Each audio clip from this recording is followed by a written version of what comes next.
Bike രപ്പിച്ചതിന് തർക്കത്തിൽ യുവാവിനെ കുത്തിക്കൊന്നു. സംഭവം നെയ്യാറ്റുകര താലൂക്കിലെ നെല്ലിമൂട് കുഴിപ്പള്ളത്താണ്.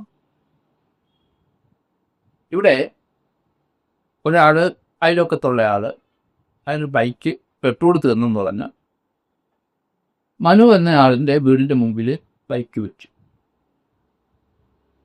അതിനുശേഷം ഇയാളുടെ ഒരു സുഹൃത്ത് മൈനറായൊരു പയ്യനുമായി പെട്രോൾ വാങ്ങിച്ച് തിരിച്ച് ഈ വീടിൻ്റെ മുമ്പിൽ കൊണ്ടുവന്ന് പെട്രോൾ ഒഴിച്ചു. അതിനുശേഷം അതുപോലെ റേസ് ചെയ്യുമ്പോൾ നമുക്കറിയാം കുട്ടികൾ ഇപ്പം എല്ലാം വാഹനങ്ങൾ എങ്ങനെയാണ് ഓടിക്കുന്നത്. കാറ് വരെ ഇപ്പം അങ്ങനെയാണോ, വലിയ ശബ്ദം ഉണ്ടാക്കിക്കൊണ്ടാണ് എല്ലാവരും പോകുന്നത്. സൈലൻസറൊക്കെ അവർ മാറ്റി വെച്ചിരിക്കുക. ഇവിടെ നെല്ലിമുട്ട് കുഴിപ്പള്ള സ്വദേശിയായ മനു എന്ന ആളിൻ്റെ വീടിൻ്റെ മുമ്പിലാണ് അമ്പാടി ചെന്ന വ്യക്തി ബൈക്ക് കൊണ്ടുവച്ചത്. അതായത് എയർക്വീൻ്റെ ശബ്ദം കൊണ്ടപ്പം മനു വീട്ടിൽ നിന്ന് ഇറങ്ങി വന്നു. ശബ്ദം നിർത്തത് എന്ന് പറഞ്ഞു. തമ്പി വഴക്കായി നാട്ടുകാരെ കടകൂട്ട് എന്തെങ്കിലും മാറ്റി വിട്ടു. അയൽവക്കംകാരാണ്. അമ്പാടി ബൈക്ക് ആയിട്ട് അയാളുടെ സുഹൃത്ത് ഒന്നിൽ പേറി അമ്പാടിയുടെ വീട്ടിലേക്ക് പോകും.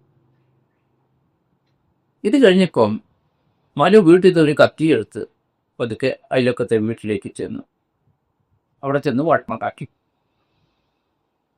അന്നേരം അമ്പാടിയുടെ പിതാവ് വീട്ടിലുണ്ട്, അയാളുടെ സഹോദരൻ മിഥുനുണ്ട്. അയാളുടെ മൂത്ത സഹോദരൻ മിഥുനും പിതാവും വീട്ടിലുണ്ട്. അവരിറങ്ങി വന്നു. മനു അതുപോലെ സുഹൃത്തും ഈ വഴക്ക് കണ്ട് അവരിടപെട്ടു.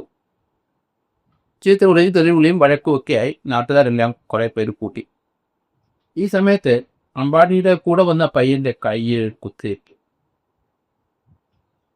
അയാളെ പെട്ടെന്ന് ആശുപത്രി കൊണ്ടുപോകാനൊക്കെ തുടങ്ങി. നാട്ടുകാരെല്ലാം ഇടപെട്ട് മാറ്റി നിർത്തി. കുത്തേറ്റ പയ്യനെയും കൊണ്ട് അമ്പാടി ബൈക്കിൽ നേരെ ആശുപത്രിയിലേക്ക് പോയി. പിന്നാലെ കുത്തേറ്റ മനു അയാളും കൊണ്ട് ഹോസ്പിറ്റലിൽ ചിലരെത്തി. മനുവിനെ എങ്ങനെയാണ് കുത്തേറ്റെന്ന് അറിയില്ല. മനു കുത്തേറ്റ് അവിടെ വീട് കിടന്നു. ഏതായാലും അമ്പാടിയുടെ സുഹൃത്തിൻ്റെ കൈക്ക് കുത്തേറ്റപ്പം അയാളെയും കൊണ്ട് അമ്പാടി അവിടെ ചെന്ന് കഴിഞ്ഞപ്പം പിന്നാലെ മനുവിനെ ആശുപത്രിയിലേക്ക് കൊണ്ടുവന്നപ്പം റോഡ് ഡെത്ത് മരിച്ചിരിക്കും. അവിടുത്തെ സെക്യൂരിറ്റിക്കാരെ പോലീസിനെ വിളിച്ചു പാടി. പെട്ടെന്ന് പോലീസ് എത്തി. പിതാവ് പൊടിയനെയും മക്കളായ മൂത്ത മകൻ മിഥുനെ കിഴമയൻ വഴക്കുണ്ടാക്കിയ അമ്പാടിയുടെ സുഹൃത്തേക്ക് പോലീസ് അറസ്റ്റ്. കൊലപാതകമാണ്. ആരാന്ന് കുത്തിയെന്നറിയില്ല. പക്ഷേ അമ്പാടിയെ തൻ്റെ സുഹൃത്തിന് കുത്തേറ്റപ്പോൾ അവനെ കൊണ്ട് ആശുപത്രിക്ക് പോയപ്പോൾ മറ്റൊരാൾ കുത്തു കിട്ടി മരിച്ചു കിടക്കുന്നതോ അല്ലെങ്കിൽ കുത്തു കിട്ടി കിടക്കുന്നത് കണ്ടില്ല എന്നാണ് പറയുന്നത്. ഏതായാലും കുത്ത് നടന്നു. കുത്ത് റിബ്സിൻ്റെ ഇടയിൽ കൂടെ ചെസ്റ്റ് തുളച്ചു പോയി. നല്ല കുത്താണോ? ആളെ കൊല്ലാനുള്ള കുത്ത് തന്നെയായിരുന്നു. ഇത് ബൈക്ക് ഇരപ്പിച്ചതിൻ്റെ തർക്കമാണ്. കേരളത്തിൽ ഇതേ രീതിയിലുള്ള കുത്തും ഇതുപോലെ വെട്ടും സംഭവങ്ങൾ ധാരാളം ഉണ്ടാവും എന്നാണ് ഞാൻ കരുതുന്നത്. ഇപ്പോഴത്തെ ബുള്ളറ്റ് ആയാലും ശരി, 2 വീലർ, പുതിയ ബൈക്ക് എടുത്തു കഴിഞ്ഞാൽ സൈലൻസർ ആരും അത് എൻ്റെ ഉപയോഗം എത്താമെന്ന് അറിയത്തില്ല. അവർക്ക് ശബ്ദം വെക്കണം, വെട്ടിമുട്ടുന്ന ശബ്ദം കേൾക്കണം. നമ്മുടെ വീടിൻ്റെ പരിസരത്തോടെ എല്ലാം ഇങ്ങനെ ഓടിക്കൊണ്ടിരിക്കുക. കേരളം മുഴുവൻ ഇത് വ്യാപിച്ചു വരും. അതുപോലെ കാർ എടുക്കുന്ന പൈസ ഉള്ള പയ്യന്മാർ അവർ ഈ സുഖകരമായി ഇപ്പം മാരുതി 800 പൈസ ഇല്ലാത്ത കുട്ടികൾ എങ്ങനെയെങ്കിലും 3-4 പേര് ഷെയർ ഇട്ട് മാരുതി 800 15,000 രൂപയ്ക്കൊക്കെ കിട്ടും. അതിനും സൈലൻസർ തോന്നാവും. എന്താണ് സൈലൻസിൻ്റെ ഉപയോഗം എന്ന് അവർ മനസ്സിലാകുന്നില്ല. ഇത് വലിയ കുറ്റകരമായ ഒരു മോട്ടോർ വെഹിക്കിൾ ആക്ട് അനുസരിച്ച് വലിയ കുറ്റകരമാണ്. വലിയ ശിക്ഷയുമൊക്കെയില്ല. ഇതൊന്നും മനസ്സിലാക്കാതെ നാം എല്ലാം കുട്ടികളെല്ലാവരും ഈ ബൈക്കിൻ്റെ സൈലൻസർ മാറ്റിക്കളയും. എന്തിനാണ് സൈലൻസർ കുത്തുന്നത്?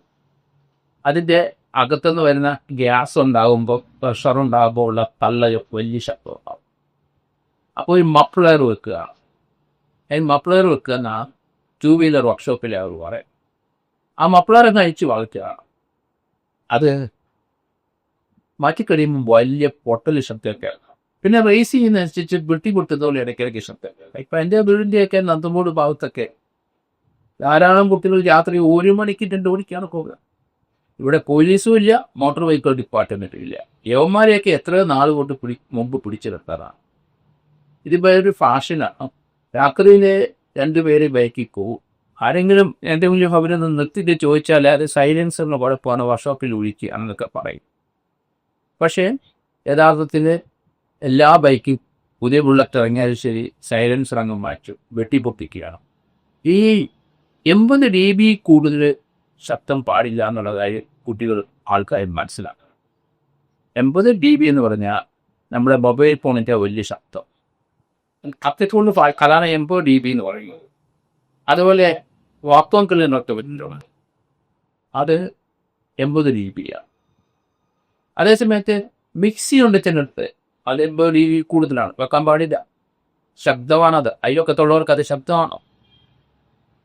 അപ്പം 80 dB കൂടുതൽ ഇവരത് തുറന്നു വെച്ച് പോയി കഴിയുമ്പോൾ അതിൽ നിന്ന് പുറത്തേട്ട് തള്ളുന്ന ചൂട് കൊണ്ടുള്ള ഗ്യാസ്, ഹൈ പ്രഷർ, അതിൻ്റെ വലിയ ശബ്ദം ഉണ്ടാകുന്നതുകൊണ്ടാണ് അതിന് മക്കളർ വെക്കും.